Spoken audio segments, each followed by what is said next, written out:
Right. Good evening, everyone. This is Charles with the Exodus Logistics Learning Center.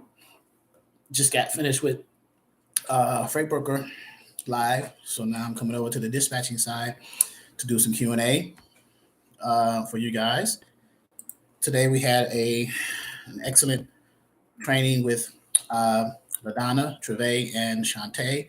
The ladies took over the training, did cold calling, did some scripts, and had the members do cold calling to to the carriers and to practice their cold calling.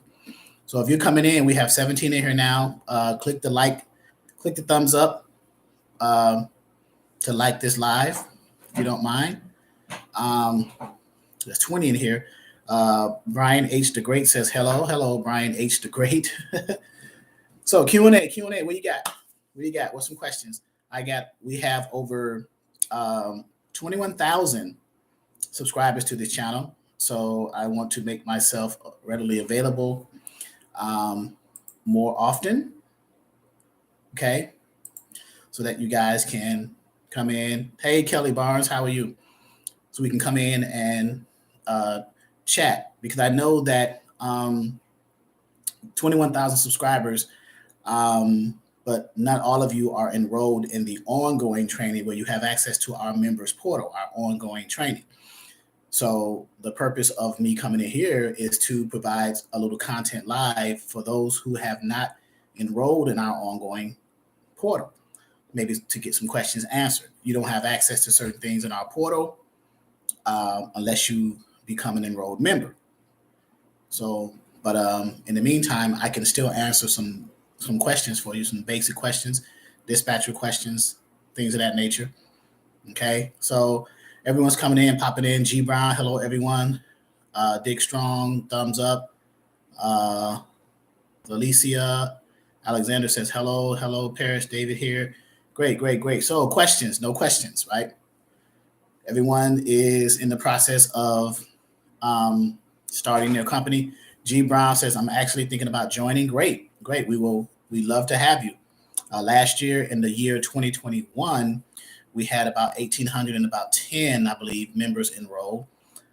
This year, my goal is to do to match that or exceed it, right? 2,000 perhaps. So, what are your questions? Dispatcher one-on-one. I had a Q&A on the freight broker side about 10 minutes ago. Now I am having a Q&A on the dispatcher side. So we have our first question here. Kelly Barnes says, I am just starting. What is my first step? So Kelly, you're just starting, meaning that you have established your company, your business, or what? Like, have you gotten your structure together, your EIN, your LLC, your entity structure together, your business license, and things of that nature? If that is a yes, then the next step would be to, as far as dispatching is concerned, to establish your paperwork, your documents that you're going to need to contract with the carriers, the owner operators, once you get a hold of one and convince them that you are their dispatcher, namely the dispatcher packet. The dispatcher packet contains 3 documents that we recommend: the dispatcher agreement, which is the contract between you and that truck driver, that owner operator, that carrier.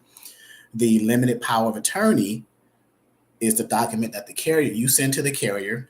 They get it notarized, and that document is the carrier's way of giving you authorization and permission to represent them when you are getting them set up and onboarded with brokers. And then the third document is the carrier profile. This document is the carriers giving you their requirements of how you should find the freight for them, how to book the loads for them. $3 a mile, 40,000 pounds. I don't want to go to the Northeast. These certain requirements that carriers say on the profile. Okay, so that you can cater your load search accordingly. Okay, so question starting. What is this? CS Gemini, I believe it is. Started and doing cold calls, and it's a struggle. Any good tips? So with cold calling, you want to ask for the person in charge, like the logistics manager or the person in charge of the logistics for the trucking company, and then asks if they're under a load or looking for a load. So, what is the best load board? That's a great question. It's very, but there's three that are considered the top in the industry. DAT, which is Dial a Truck. DAT is an acronym, stands for Dial a Truck, DAT.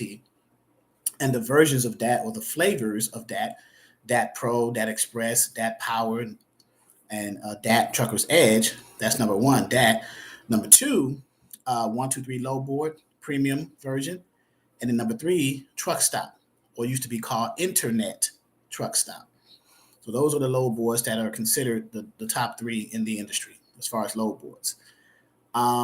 Please explain what a notice of assignment is and who signs it. So a notice of assignment is what if your carrier has a factoring company, right? You're dispatching for a carrier that has a factoring company. And this is for Jassy Hendricks. If your carrier has a factoring company, the factoring company will first do a credit check. They'll send the carrier a credit application to give to the broker to run a credit check on the broker to make sure that the broker is credit worthy and factorable. Okay.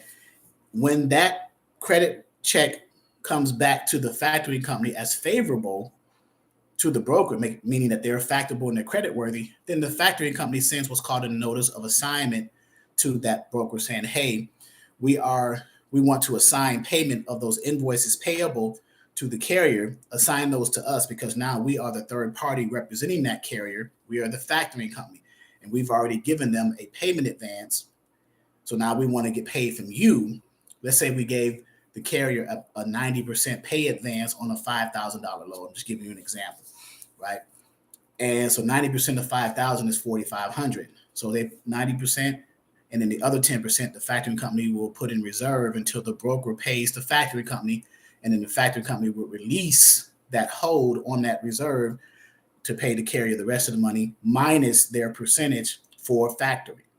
Okay, so the notice of assignment is the document that assigns the responsibility of the broker to pay the carrier now to the responsibility of the broker to pay the factoring company. That's what the notice of assignment. They're reassigning payment from the broker to the carrier to the broker and the factoring company. Okay.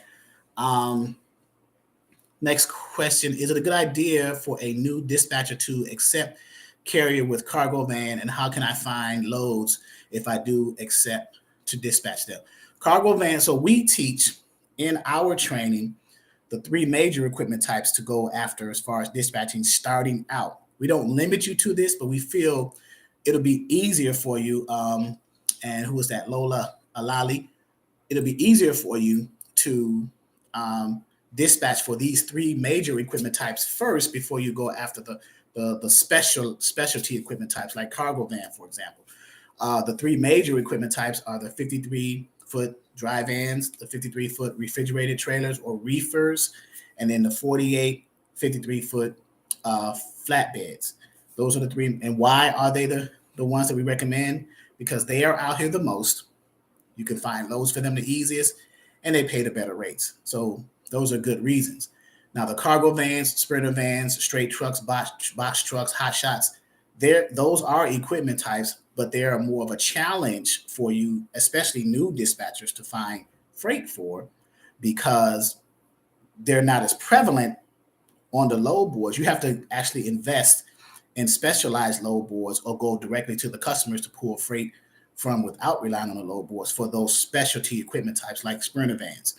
Load boards for the sprinter vans, cargo vans, box trucks, those specialty equipment types are like Select This, My Virtual Fleet. Those are load boards that are specialty load boards for the those equipment types. Okay. Kelly Barnes says, I have all of that because I already own my own business. So I know that I had to obtain new stuff. Okay. Best load boards for box trucks, Inter Texas Society. Select This, My Virtual Fleet. Those are the, matter of fact, let me put that on here. Like this. And you can Google these. That way you can get an idea.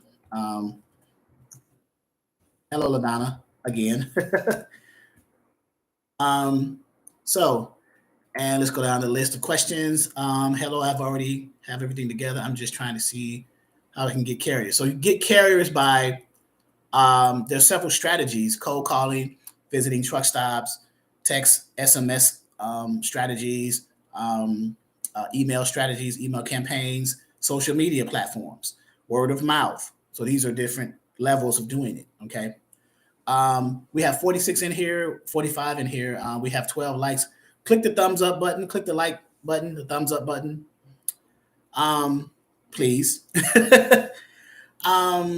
Let's see, who else? I already have a business under an LLC. This is Sheila. Would I have to get a second one to do this? So you already have a business, Sheila Ashurst. I already have a business under an LLC. Would I have to get a second one to do this? Depends on if the business that you already have is transportation related or not. If it's something totally in a different industry, then I would recommend getting a separate entity or LLC, right? If it's something that's transportation related, like logistics or whatever, you can put what's called an alias or a DBA, doing business as, under that entity, and you keep the same structure. Okay, so it depends on, I don't know what your business is, what type it is. So Jassy Hendricks said, what documents do I need to work with non-CDL? As far as dispatching for non-CDL carriers, Jassy, I understand what I need for CDL, but is there anything specifically needed for? No, there isn't. It's the same documents. The CDL or non-CDL designation for that's on the carrier side. If you're talking about dispatching for them, you will still need the same documents. You will still need to have a dispatcher agreement. You will still need your contract paperwork, your dispatch agreement, your profile, and the limited power of attorney. So, and non-CDL is usually like box trucks, cargo vans, sprinter vans. Okay. Does your course, G Brown asks, does your course spells everything out from A to Z? I'm a forklift driver and have no experience in training. I would like to think so, G Brown. Dispatcher 101 training for beginners, right? So it establishes the foundational overview. So if anybody's in our course that's on this live tonight, you can help G Brown with that question. Does the course lay out step by step, spells out everything from A to Z? Okay. So I'll let a student answer that for you. Abdul Hassan Ali, look, is it possible to rent a flatbed and then find loads and dispatch them from home and hire a driver? If you rent, you would still have to have an operating authority, Ali, to do so. So you're trying to come in what's called the back doorway. I don't recommend doing it that way. I'm assuming you're doing it that way because of maybe you have a certain budget limitation, right? But the DOT and FMCSA is very aware of how people like to do things very slick, right? And I'm not saying that you're doing it, but renting, leasing, or outright purchasing the truck, you still would need an operating authority. You cannot move that truck unless you have an operating authority. So if you're renting under like Ryder, Enterprise, or Penske, then you're running under them. You're leasing under them. So again, you're kind of protected, but you still want to be careful when you do that. Okay. So Clarice Ford, should I sign up for load boards or does a carrier give me access to their load board? So Clarice Ford, if your carrier has their own load board and you're dispatching for them, they may share their login with you so you can find them loads. Otherwise, you can find, you can subscribe to your own load boards. Now we have load boards in our members enrollment, Dispatcher 101 ongoing training. We offer load board access as well. So, okay. Brenda Covington, I'm just going through the questions now. Is it good or okay to go to truck stops to pass out flyers? Yes, but you want to make sure when you do so, get the permission of the management at the facilities. You just want to go there and just passing out things without them being aware, right? You want to respect their property or their, right? I am enrolled and have my back office set up, CMP Logistics LLC. Very good. Very good. Taylor Donna, Delisha retracted her message. I'm sorry. Okay, let's see. Thank you for addressing my question. No problem. I'm just making sure Why Whitney 2012?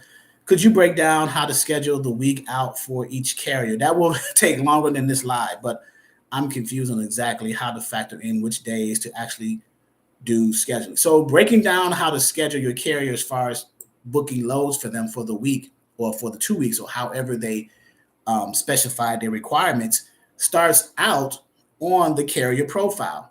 So if the carrier tells you on their profile that they want to run, let's say in a month's time, they want to run 3 weeks out and 1 week home and resting up, and then start that process over, that cycle over again.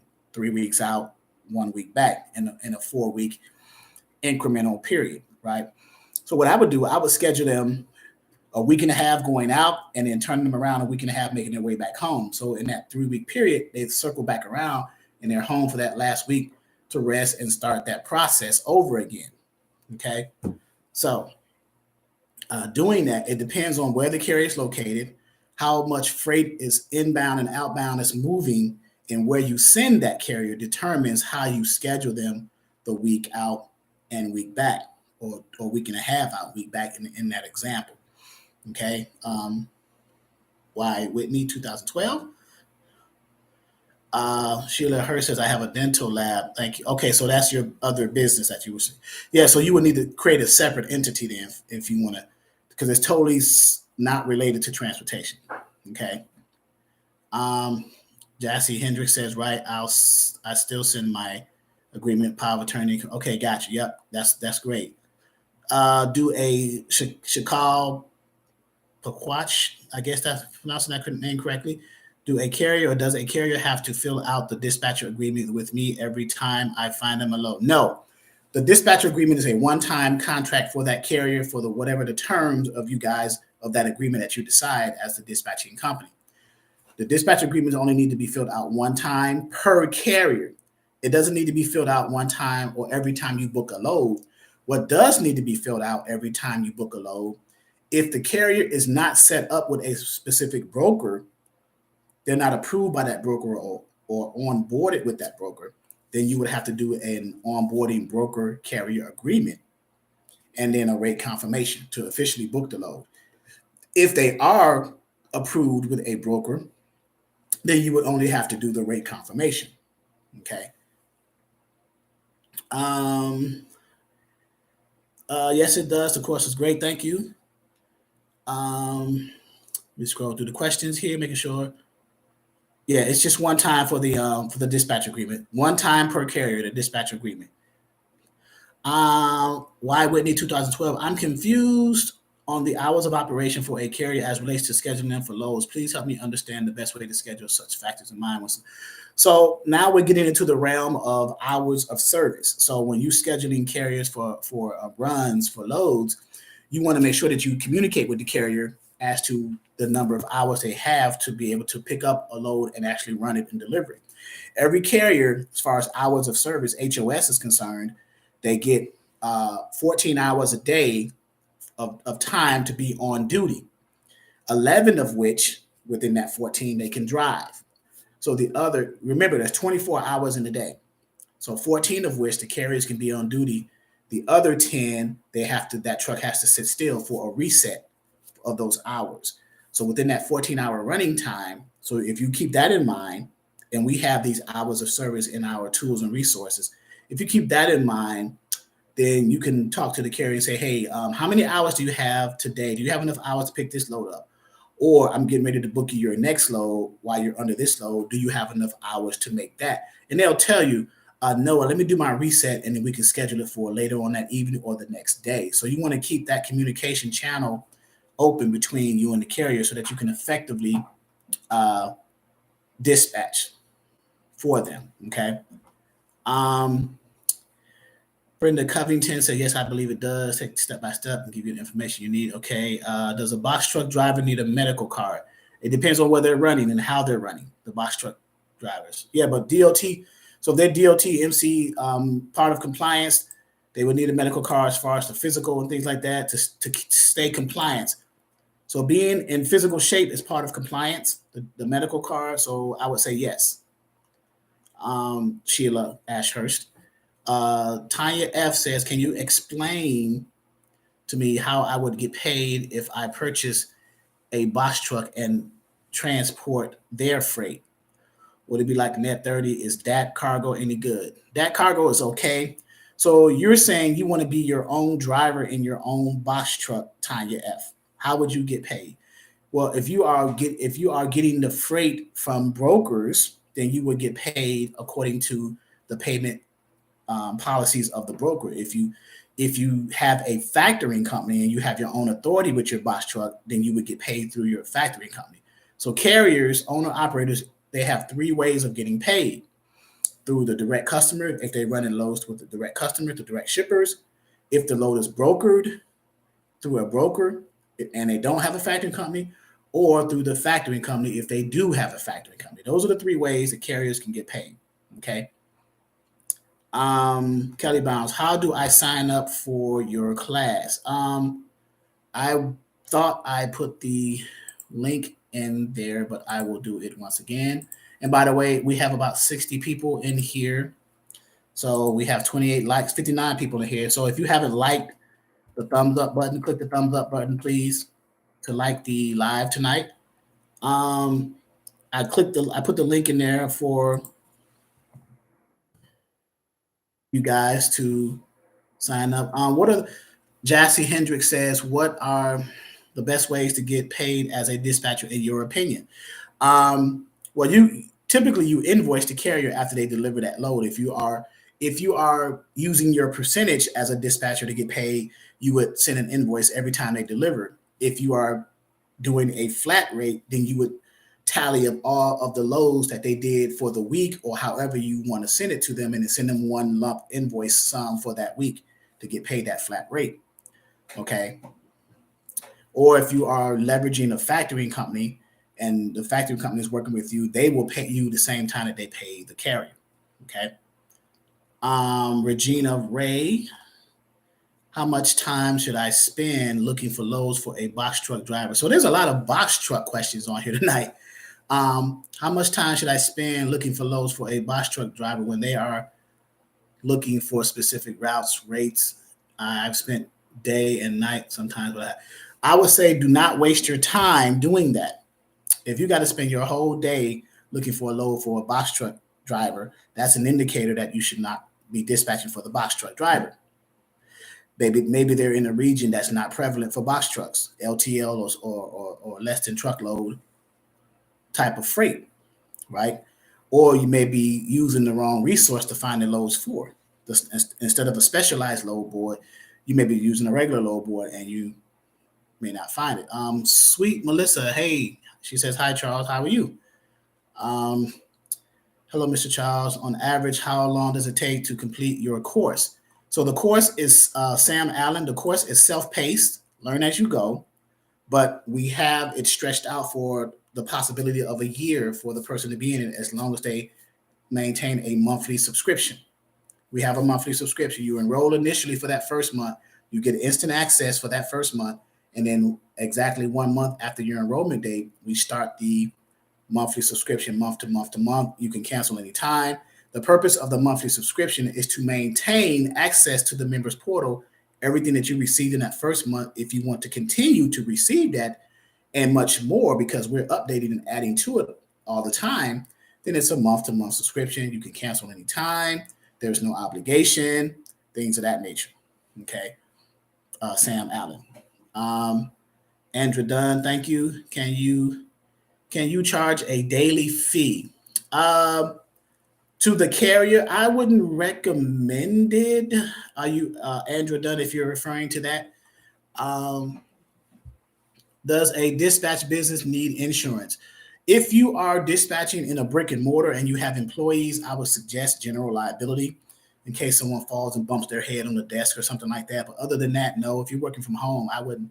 That's just an added expense, you know. G Brown, do you have any promotions or discount for the course? Not this month. Maybe next month, like St. Patty's Day or something. But this month we didn't. January we had it. So the full course training for $4.99. No promotions this month. Clarice Ford, I've had my dispatching business since the end of January. Is it normal for this business to take some time for me to get carriers? When I do cold calling, should I call a different state each day? That depends, Clarice. Um, and depends on your level of aggression and how much effort you're putting into the dispatching business will determine how much you're going to get out of it. So doing it for a month, it took me when I was dispatching years ago, many years ago. Um, I got my first carrier a little under 90 days. So just to give you some dispatching companies get carriers before then. Like some of my students, they come on and tell us success stories of getting, hey, I've been here a week and I got my first carrier. Right. So what I do is I stopped in the middle of the training and just asked them a series of questions. Well, how did you get the carriers? What did you do? Because I want everyone else who's listening in on the trainings, our members, to hear the strategies, and maybe they'll pick up on things to use for their journey to get a carrier. So that's why I stop it when they say, hey, I got a carrier. I say, well, what did you do? How did you do it? What did you say? Did you cold call? Did you do this? Did you do that? And how effective was it? Things of that nature. So Kenson Frazier, Canada. Am I able to do this from Canada? Yes. I got dispatchers in the Philippines, Indonesia, Australia, Europe, Africa, uh, Canada. So, yes, you can do it anywhere in the world. If you're going to dispatch U.S. carriers, you have to have an established U.S. business. You may have to consider getting a virtual address, obviously, unless you know someone in U.S. soil that you can use their address to establish your business with. But yes, it's possible. Okay. And that's Kinson Felicia. Um, I recall you stating some time of work week itineraries such as Monday, Wednesday, and Friday scheduling for carriage. Can you reiterate this ideal scheduling method? So it depends on the. That's why Whitney 2012. It depends on the dispatching company how you want to schedule your work week as it relates to dispatching for the carrier. Maybe your busy days are Monday, Wednesdays, and Fridays, and then your Tuesday, Thursdays are kind of like your breather days to come down and still monitor the movement of the freight of those carriers that you dispatch for Monday, Wednesdays, and Fridays. Maybe you structure your workflow and your processes of your company that way. Maybe you structure them another way. It's completely up to the individual dispatching company. Okay. Is it okay for dispatchers to sign up a carrier through Amazon Relay, or should the carrier give the dispatcher access to Amazon Relay if they are signed up with Amazon? So Amazon Relay is for the box trucks and the smaller type of freight, cargo vans, sprinter vans. I'm a little on the fence about Amazon because I know some carriers who started off on Amazon. Their performance matrix is very stringent. They actually penalize you for certain things. Your first 2 weeks with loads with them is challenging. It's not as much paid. Then they open the floodgates. Some people are doing well with Amazon, but me personally, I wouldn't do it. But that's just me. I don't want to say anything bad about Amazon because it may work for some people, others it may not. Okay. I own my own box truck, so you are saying I am a factory company, or I'm a no. So if you own your own box truck, Sheila Ashurst, if you're driving it and you don't have a company driver in it, and you have your own authority for the box truck, you are not a factoring company. You are running it as a business. That's your business. So you are either you're paying yourself on a W-2 as an employee of your business. If you're doing it that way, then I would structure my business as an S corp. I would structure it as an LLC with an S election, which means S corp, right? So you may want to get with a CPA or an accountant about that type of question, structuring it. All right. Jassy Hendricks said his course was worth it. Thank you, Jassy Hendricks. Thank you, sir. Let's see who else. Can you break down how picks work, et cetera, one pick versus multiple pick?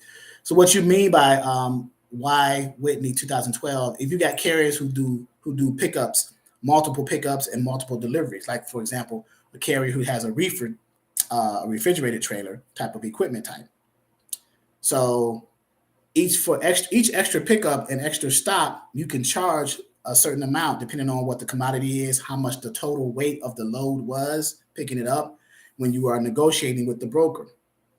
If it's just a one pickup, one drop, your negotiator is a little bit less than it would be if you had multiples. Okay. So other than that, again, it depends what you charge between 150 and 250 per each extra stop. So let's say you had 3 picks and two drops, 2 deliveries. So and the load was a reefer load. It was going to cold storage facilities, distribution centers, and the load paid like $3,000. But you want to negotiate some extra money because with the 3 picks, you got 2 extra pickups. So that's an extra 150, another 150, so extra $300. And then with the 2 deliveries, you got 1 extra delivery. That's another 150. So that's $450 extra on top of that $3,000. So you're going to potentially add that into the negotiating rate when you're talking to the broker, or whatever the pricing matrix is per each stop. I'm just giving 150 as an example. Okay. Clarice, I cold call different states daily. Okay. Is it legal to drive your own box truck, cargo van, sprinter van, dispatch your own loads from the load boards, having my own number? No, that's not legal. That's what carriers do. That's what truck drivers do. If you got your own authority, if you don't have a dispatcher, who else is going to find the loads, right? Tanya F. So yes, that's what carriers do. So it is legal to drive your own box truck, dispatch your own stuff. You are an owner operator. You own and operate the vehicle, right? So what's illegal about that, right? Have your own load boards, finding your own freight. So tell me this, when most of you have called carriers, some of them said, no, I dispatch my own loads. I find my own loads. That's exactly what Tanya is asking. So is that legal? Of course it's legal. That's what carriers do normally until they get to the point where it's overwhelming and they have a need to have a dispatcher, right? Because they're focusing on driving now. They don't have time to drive and find their next load. So that's one of the reasons why they get a dispatcher. But yes, that is legal. That's completely legal. Shivani Mack, hi, after completing your course, will I be able to dispatch for any vehicle? You can dispatch for any vehicle, but the vehicles, Shivani Mack, that we stress that you will be able to dispatch for are the ones that we train you under: dry vans, flatbeds, and reefers. So the cargo vans, sprinter vans, box trucks, we don't train as much because we think for beginner dispatchers, the easier entry point would be for the 3 major semis. Why would we start you off with such a great challenge? Why not make your job easier by dispatching for the equipment types that are the easiest ones to dispatch for? It just makes sense to us. Okay. What load boards do you use? DAT, 123, Trucking Planet, Truckers Path, Next Load. We got about 6 or 7 load boards in our members portal for our members that we share our logins with. Jassy said, I got my first owner operator my first week. Anything's possible. Marketing your business is important. So Jassy just answered the questions for somebody who said they were having a hard time finding a carrier. She just got hers in her first week. And I'm assuming, Jassy, you are a member of this training, Jazzy Hendricks. So let's see, Hell's Nomad. I have a heavy haul carrier and we are having trouble finding loads for his Lowboy. Any advice on where to find heavy haul loads? So you would look under the flatbed categories, and then you would call the brokers if the weight, because heavy haul loads are more in the excess of like maxi loads, 65,000 pounds or greater. Those are heavy hauls, oversized, overwidth, overdimensional type of freight. So that would be a good starting point for you, Hell's Nomad. Okay.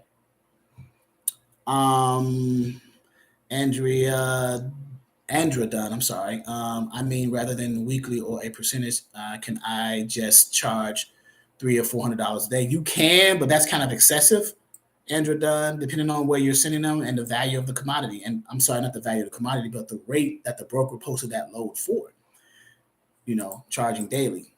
And if you're running them daily, what carrier is going to pay you $300 to $400 a day if you're not finding them loads that would substantiate them being worth paying you $300 to $400 a day? Okay, think of it like that, right? Think of it like that. A Aopa Bailey, I think. Actually, there is zero requirement to do a dispatching business because dispatchers have zero authority to handle the freight. All authority derives from the carrier's end. Right, that is correct. So, yep, great comment there. Shuaib, I'm having a hard time finding carriers with semis. Well, you need to talk to Jessie Hendricks. She just found her first carrier in the first week, Shuaib Aden. So, what strategies you may want to reach out to her and say, hey, what strategies did you use? Okay. Do you think this business will ever become oversaturated? Which business is that? The transportation business, the dispatching business, the trucking business, the freight broker business? Um, it may become, if you're speaking specifically, G Brown, of the dispatching business, I would say yes, it will become oversaturated, but only with dispatchers who do not know what they are doing. And it will become unsaturated over time because dispatchers who do know what they're doing will come in and push out those who don't. Okay. So the saturation part will occur, and it's probably occurring now because we have a lot of dispatchers out there who don't know how to properly dispatch their trucks, sending them to areas where there's no freight for them to get out of and things like that. And the carriers are mad and frustrated. Now they're giving dispatchers a bad name. Over time, when dispatchers who do know what they're doing come in, they will start to push out the ones who don't know what they're doing. So, okay. Thank you. Let's see. I got an opportunity to work with FedEx, but I am having challenges getting a carrier. Any suggestions? So FedEx, what? Custom critical? There's different levels to FedEx, so you gotta be more specific on that, Gemini. Get to know Mr.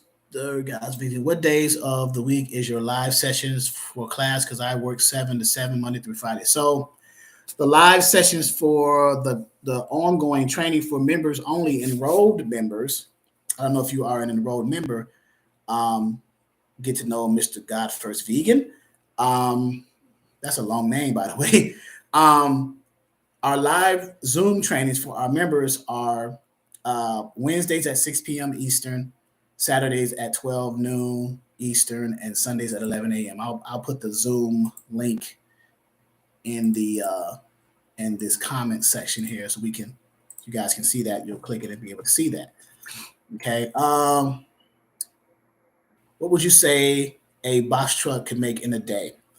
That's a variable question. It's hard to answer because it depends on what type of freight they're running, how many miles they're driving, and things like that. I would say between 500 and 1,000. So again, there's a lot of box truck questions. There must be a high level of box truck carriers needing dispatchers.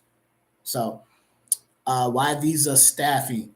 In your carrier contract, what is the standard turnaround time that you should have for payment and standard late fee for a carrier if payment is late? That is totally up to your company. Why visa staffing? The turnaround time. So when you're invoicing carriers after they deliver, you can say due upon receipt, due after 3 days after delivery, due 7 days after delivery, the invoice payment is far. And then if you put penalties for late payment, as long as you make it legible enough that the carrier can read it and they sign it, then they have that understanding. Okay. But that all depends upon the company, the dispatching companies. I personally don't recommend the penalty part, but the invoicing and due upon receipt, things like that, I recommend. What is a recommended, or what is recommended about of insurance should you start looking for? Because 750,000 insurance is listed more than 1 million. So I'm not sure of your question there, Gemini, but 750,000 for liability is the minimum requirement for commercial to have commercial insurance as a carrier. Most brokers are requiring liability coverage to be 1 million. Now, just because carriers have 750,000 doesn't mean that they won't be able to get good paying freight, good paying loads. Okay. So you can have a carrier with 750,000 liability and still the 100,000 cargo, and still there are brokers who will work with those carriers. Okay. So do not be discouraged because if your carrier only has 750,000 liability, because you still can get loads. Why is it important to have logistics in your business name? Because logistics is an umbrella. That's Paulette Scott. Logistics is an umbrella term. It encompasses just about everything in the industry, in transportation. Logistics encompasses dispatching, it encompasses trucking, it encompasses freight brokering, right? So if you have a logistics in your name, but if you have just like, let's say, Paulette Scott Dispatching Services, but you want a trucking side or a freight brokerage, then you have to turn back around and change that name again and go through that whole process. But if you have Paulette Scott Logistics, and you can put a DBA under that. DBA Paulette Scott Dispatching, DBA Paulette Scott Trucking, DBA Paulette Scott Freight Brokerage. So, and it all be under the entity of Paulette Scott Logistics. It's an umbrella. It encompasses everything. Okay. Clarice Ford, my husband is starting his own trucking company. He's already a driver. Can I dispatch for him once he gets started? Yes, once he gets, so if he's already a driver, Clarice Ford, I'm assuming he's a company driver and he doesn't have his own authority. Once he gets his authority, sure, you can dispatch for him. If you want to dispatch for him and other truckers as well, other carriers outside of his authority, then I would suggest you create your own dispatching company. But if you just want to dispatch for him, Clarice Ford, then you don't have to do that. You can just dispatch under him. It's only when you want to dispatch for other trucks along with him that you need to create a separate entity for yourself to protect yourself. Okay. Dominic Terrell, have you ever scheduled multiple loads for one carrier in one day? Did it work out well? No, it never works out well unless the multiple loads for one carrier in one day were not picking up at the same time. Okay. And they were spread out far apart where it gives the first load enough time to be offloaded and enough drive time to get to the second load. But I don't advise it unless you're doing short run type of loads and you have the capability of your carrier getting the first load offloaded in time and having enough drive time to deadhead to the next load. Dominic Terrell. Okay. Chaya Galore. What is the best way to research areas that have available freight? A popular one is called DAT trend lines.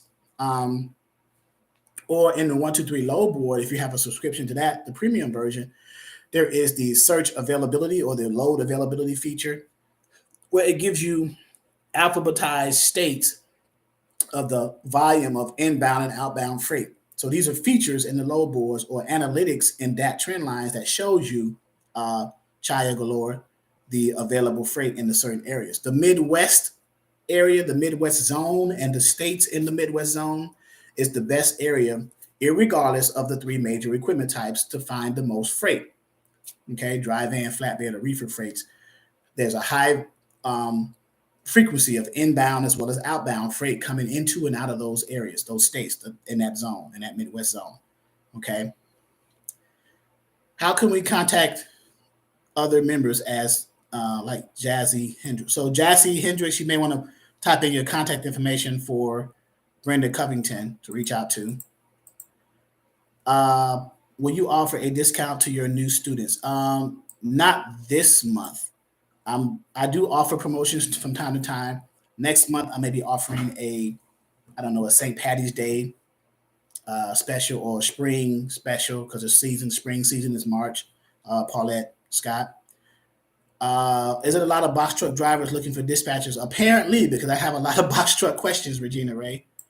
I wanted to know, how could I speak with Jazzy Hendricks? Yeah, Jazzy, if you're still here, a lot of people are trying to reach you. Gemini said, most of the carriers that I have come across have a $750,000 insurance policy for liability, that is, but the brokers want $1 million coverage, so it's challenging. So it's challenging if your carrier is not willing to add that extra $250,000 to up their insurance coverage, and most carriers won't. Just to get one broker to move a load for one broker to have that $1 million policy, they have to pay that extra premium cost per month for that one broker. So if I was a carrier, I say, well, I can still find loads with $750,000 policy on my liability. So why would I add that extra $250 to my policy? So yeah, it is kind of challenging. Okay. What is the name of the factoring company in which you can become an affiliate And is there a fee for that? There is no fee for it, but the one that we use is called Seven Oaks. Let me put the link up there for you guys. Give me 1 second. Yeah, Seven Oaks. We have a partnership with them. Monica Case, reach out to her. She provides all the information. Let me copy her information here and throw it on here for you guys. Let her know that you spoke to Charles at Exodus. She comes into our training all the time and she answers questions. Okay. Clarice Ford, is it okay for a new dispatcher such as myself to start out with a carrier that has just a power only truck, like dropping hooks? It certainly is. Yes. Yes, Clarice Ford, to answer your question, yes. Power onlys, dropping hooks, loadouts, towaways, containers, intermodal, going to the ports. So yes, it is possible. Keisha, I'm assuming that's my sister-in-law, Keisha Wilson. Hello, Keisha. Keisha W. They got to be her. So, and if it is, just say yes, and I'll know who you are. Paulette Scott, I'm just going through the questions now. Thank you for your time. You're welcome. FF on Dub. See, Mr. Charles, you were supposed to have. I was supposed to have a Black History Month special. The reason why I don't have a Black History Month special because I don't agree with Black History Month because Black history is not encompassed in 30 days. So I would do a disservice to our history by having a special for that, right? And we can go on another topic on that, right? But I don't encompass my history in 30 days. There's no way. Black history is no way encompassed in 30 days, right? So, but I get what you're asking, the Black History Month special as far as savings and things like that. So, Regina Ray, when dispatchers say they offer factoring in fuel cards, what exactly does that mean? Does this mean they help them get with a company that offers them, or are they putting the driver under their account? They're not putting the driver under their account because they don't have an account as dispatchers. What they're doing is they're leveraging the relationships that they have with the factoring companies, the affiliate partnerships. So they're telling the carriers, hey, if you let me dispatch for you, I can set you up with the factoring company that I have a connection with. They offer fuel cards and pay advances and things of that nature. That's what that means, Regina. Okay. And let's see, Clarice, I've had a carrier tell me that they wanted me to dispatch for them. I've been waiting since January. Should I still try to find another carrier, or should I just wait? Keep looking for other carriers. Do not put all your eggs in one basket. Okay. Keep looking for other carriers. And if you've been waiting since January, I would not even worry about that one. I would move on. Right. That's Clarice. So yes. For the power only question link, your information, I may have something for you. Okay. Blah, blah, blah, blah, blah. Okay. Yes. My email, if anybody has any information that would help the channel and they're willing to share it, I'm putting my email as well as here, my email as well as my phone number. And it should be through the web portal as well. So, thank you, Gemini. Paulette Scott. G. Brown, I'm going to get your full dispatch training next month when you give a promotional offer. Thank you for your time, sir. Okay, G. Brown. You're welcome. Adrian, real talk, facts, really, 28. Oh, talking about the Black History Month thing. Yeah, real talk, facts, really, 28. Yeah, it's a disrespect, in my opinion. Now, when I was younger, I was ignorant of that, but as you get older and learn more about your history, you say, yeah, there's no way. How long is your dispatcher course? You can be in it for up to a year if you decide to maintain your monthly subscription to our members portal. So you get the 30 days when you first initially enroll, and you get access instantly, and you get to use all the resources in the back office in our members portal. Then 1 month after your enrollment date, if you want to maintain using that, Nick Diaz, then you pay month-to-month subscriptions. You can cancel anytime, no obligation. Okay. So we've reached the end of our questions. We got 75 people here. We got 48 likes. So if you haven't clicked the thumbs up, please click the thumbs up. I got 76 people here, but I only got 48 thumbs up. So clicking the thumbs up helps with the algorithm of the channel.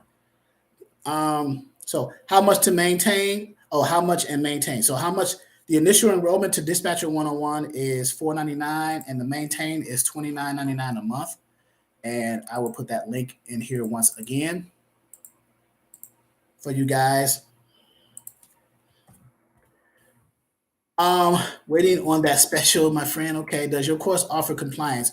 We don't offer compliance because that's on the trucking side. We will be offering a trucking 101, which will deal with compliance and all that's required with compliance, DOT physical, alcohol, drug consortiums, all of the things, IRPs, all the things that are required for compliance, we are coming out with that later on. Right now, our Exodus Logistics Learning Center only encompasses Dispatcher 101 training for beginners, as well as Freight Broker 101 training for beginners. Okay. Let's see. Do you think it's a bad idea to have a box truck? It's not a bad idea. If you are in an area where freight is prevalent for a box truck, then it's a great idea to have a box truck because you can eat. But if you're in an area where you can't get loads for a box truck, then you made a bad investment. Okay. That's just being honest. If a load is double brokered, is the carrier owed the price of the load? Yeah, the carrier still gets paid whether the load is brokered by one broker or it's double brokered. The carrier gets paid for what they agreed on the broker carrier agreement. Okay. They may get less of what the load is really worth because it was double brokered. So one broker brokered it to another broker who chopped off more of the cost and then passed it on to the carrier. Okay. Compliance training. Okay. Hi, Charles. Do we have to have our LLC before starting the course? No. You can be in the process of getting your business license, Annie Taylor, while you are learning how to dispatch. You can do it at the same time. Okay. Is it a problem with physically finding shippers other than cold calling? You mean physically?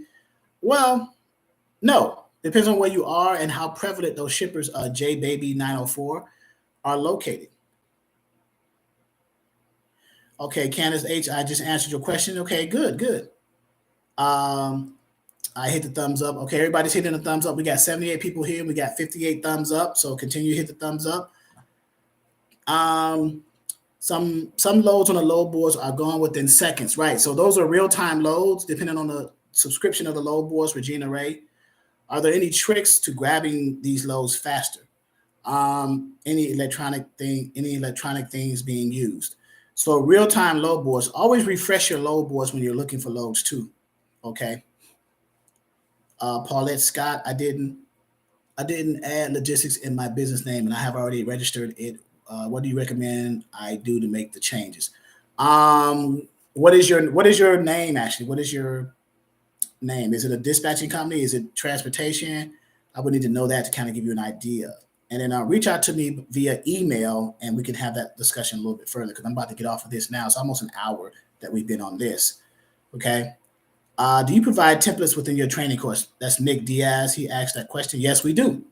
For us to use later, like fill-in templates or not the training material.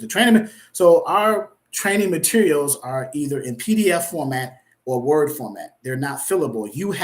That is your responsibility to get your own fillable software like PDF Filler, DocuSign, JotForm. JotForm is free. So you can take our Word template, create yours, save it as a PDF, and then take the PDF and import that into a free e-signature software like JotForm. Ta-da, right? So, do I have to pay a lot for load board subscription as a dispatcher? No, you do not. Get the cheapest version starting out, and then as you scale your company and as you get carriers and you're booking loads for them, then you can scale up with the price and the features of the load boards. Okay. I'm late. I've just joined the chat. What's your advice for a new dispatcher to obtain carriers? Cold calling, visiting truck stops, text campaigns, email campaigns, and this is for sincere love, freedom, justice. Social media outlets. Those are the various ways that you can obtain carriers. Truck stops, cold calls, text campaigns, SMS campaigns like Text Line, Text Magic, email campaigns like Constant Contact or MailChimp, or I think one's called Keep, I believe, and social media outlets, Facebook groups, Instagram, Twitters, things like that. LinkedIn is pretty good, actually. So, do you think it's a good idea? This is Cheryl Ivy. Do you think it's a good idea if you become a broker agent and dispatch also and not a freight broker? Very interesting question. So broker agents work under the authority of brokers. You would have to keep that very separate because now you're towing a very fine line there. Okay, Cheryl. Why visa staffing? How do you know when you are sending your carrier into a dead zone that you may not have trouble getting? It depends. So why? That's a great question. Why visa staffing? It depends on the equipment type that your carrier that you're dispatching for, and it depends on the market that you're sending them into, whether there's a high volume. We have resources that shows you on the map the dead zones of certain areas based off of equipment types. So knowing that, as a dispatcher, would it make sense to send carriers to those areas? Of course not, right? So we give you all the resources, and then you have to make the right decisions from that point. Okay. Do you need to pay into labor law compliance notice? If you have employees, yes. Okay, Brenda Covington. If you are a standalone work from home person, no, you're fine. We're going to be running power only. Are the rates generally lesser than reefer? Of course they are. Nick Diaz, thank you for your time. Okay, thanks. On a low board, this is Whitney 2012. On a low board, will it automatically tell us whether our carrier will need to unload or load a truck and have certain tools unload? Most brokers will post on the low board whether it's a driver assist type of load. And if it is, you can negotiate more money for that load. Okay.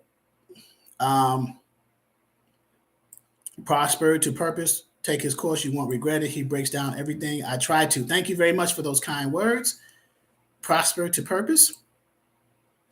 Dominic Terrell. I'm just moving along through the questions before this hour time. And once the hour hits, I apologize if I don't get your question. Email me it, right? Dominic Terrell, how do I build business relationships with brokers, and what are the benefits of having a relationship with it? Well, the benefits of having a relationship with a broker is you can leverage negotiating now. You got a relationship. You build relationships with brokers by having carriers who run loads for those brokers initially successfully, right? A successful load run for a broker by your carrier means that they picked the load up on time, they delivered it on time, there was no damaged freight, there was no claims filed. Brokers love carriers like that.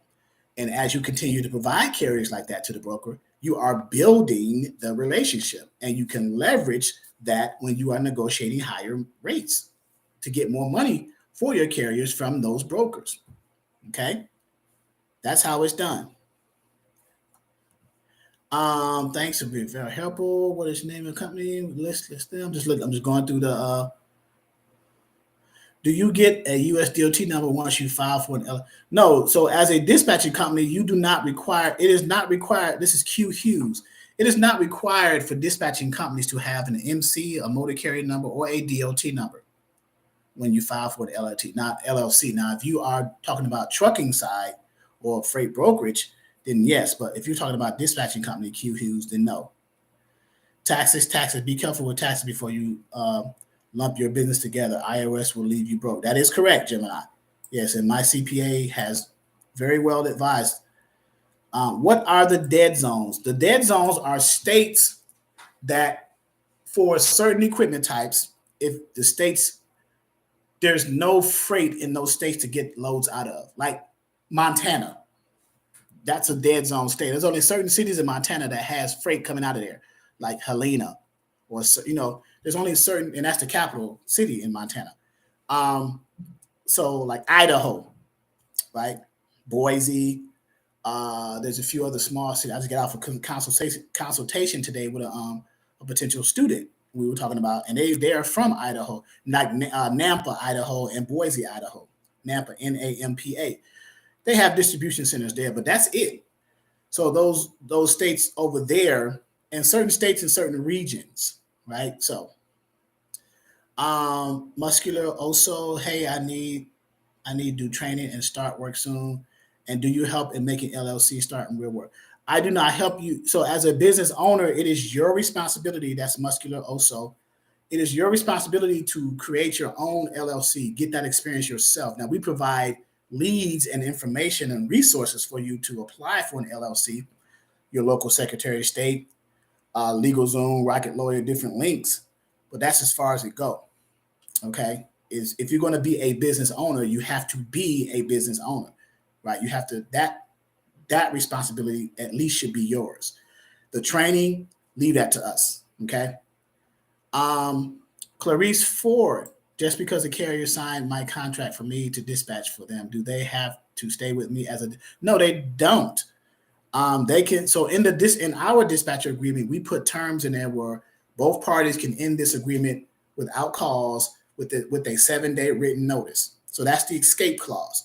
But to avoid that, if you find good freight for your carriers, they wouldn't want to leave. They don't want to leave, right? You're grossing them 8 to 10,000 a week. Let's say, for example, if you're grossing that for them, if I was a carrier, why would I leave you if my dispatcher is grossing me 8 to 10,000 a week, right? Even though that escape clause is in the contract, I'm not going to utilize it. I'm making $8,000 to $10,000 a week, right? Okay. Oh, Kira's a current student. Okay, yes. She was on the call today with LaDonna, Treve, and Shantae. So Kira was doing cold calls. So every Sunday, it seems, the past 3 weeks, we're having the ladies take over, the admins and Shantae and her team, Athena, taking over with the cold calls. And it's removing the fear from people who have a fear. They actually call real carriers on the phone in the live training and talk to the carriers. Sometimes you get hung up on, sometimes you have a good conversation. But the point of the cold calls is to get that experience and to learn from it and to make yourself better, right? So we are at an hour and 2 minutes. I'm over my time. So let me get ready to shut down. I'm just cruising. How can I find your course? The Dead Zone. I want to learn those. Okay. Can I have your email address? Your answers are very helpful. I'm learning things I didn't appreciate there. So I put my email address up here again, exoduslogisticsllc at yahoo.com. There it is. And the contact number. All right. And the course here.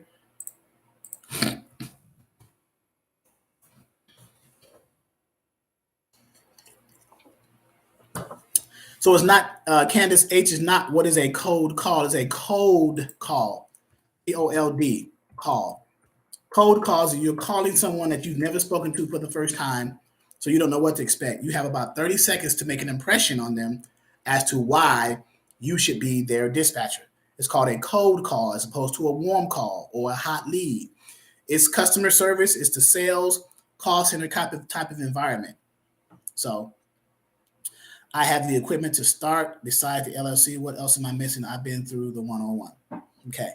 So let me end on that note. 103. Thank you to the 21,000 subscribers to this channel, Dispatcher 101 Training for Beginners. Obviously, 21,000 members I do not have. So if you are looking to enroll or considering enrolling into our ongoing members portal, ongoing members training, check out our website, right? exodusdispatchingandtraining.com. I put the link up there again.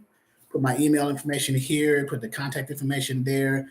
Any questions? My order of contacting me is email, text, and then phone, please, all right? Because I get a lot of calls and things like that. So email me first. I look at my emails all the time. I try to clear my emails out every day. I look at my texts a lot. And then if it's very emergency, I will answer the phone, okay? So thank you, guys. I salute you guys. Thank you for subscribing to the channel. Thank you for the thumbs up. And thank you for at least considering enrolling into our training to learn Dispatching 101 for beginners. You guys have a good evening. Enjoy the rest of your weekend and have a successful work week. Thank you.